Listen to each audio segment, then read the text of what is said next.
So we know that oil and gas companies want to start fracking Boulder County because we're located directly above the Wattenberg oil field. And while Boulder County does have a moratorium on fracking, this does not mean a ban. It's more like a timeout, right, for oil and gas companies to go sit in the corner while Boulder County rewrites Article 12 of the Land Use Code to strengthen our oil and gas regulations. And it's a super crucial time to do this because Crestone Oil and Gas Company wants to barge into Boulder County and drill 140 wells right along Route 52. And this would be the largest frack site in all of Colorado, just 14 miles from the Pearl Street Mall. So here are 4 of the biggest reasons why we can't let this happen.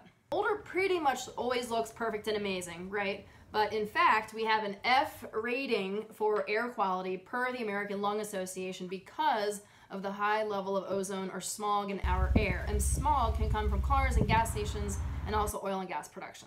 And we have a pretty good idea that emissions from Weld County's 20,000 wells flow right into Boulder County when the wind blows from the northeast. And that's because Dr. Detlev Helmig has been monitoring airflow and emissions at the Boulder Reservoir for the past couple of years, showing that when the winds come from the northeast into Boulder, that's when ethane and methane emissions spike the most. So the point is, Boulder doesn't need any more emissions, especially benzene, which is a known carcinogen to cause leukemia.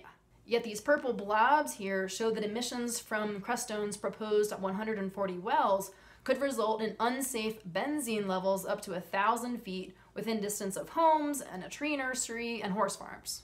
Okay, so how is it possible for frack sites to operate so close to where humans and animals live? Well, the answer is that in 2018, the people of Colorado voted against Proposition 112 that would have created a common sense buffer zone of about 2,500 feet between frack sites, homes, and waterways. But because it got shot down, today frack sites are still allowed to be just 500 feet from your house. That's like taking about 200 steps or strides out of your house and there's the frack site, and about 1,000 feet from schools and playgrounds. All right, reason number 3, let's talk about water. It can take 9 million gallons of water to frack just a single well. And to put that in context, an Olympic-sized pool has about 660,000 gallons, and one of these huge water towers has about 1 million gallons of water. And the produced water that comes out of the mines, once the underground shale has been fractured and sucked back out of the ground, is hazardous to our health and our environment. It says so itself, right on the sticker of the container. And lastly, remember this Firestone home that blew up in Weld County in 2017?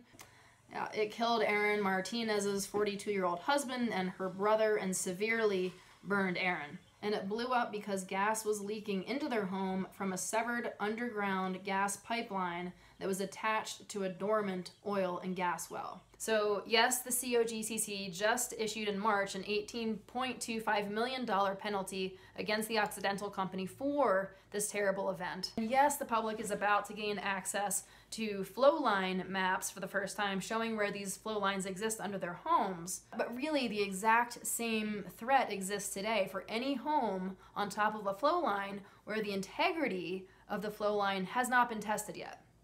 And I want to be really clear here that these are not anti-fracking issues. These are, in fact, civil rights issues.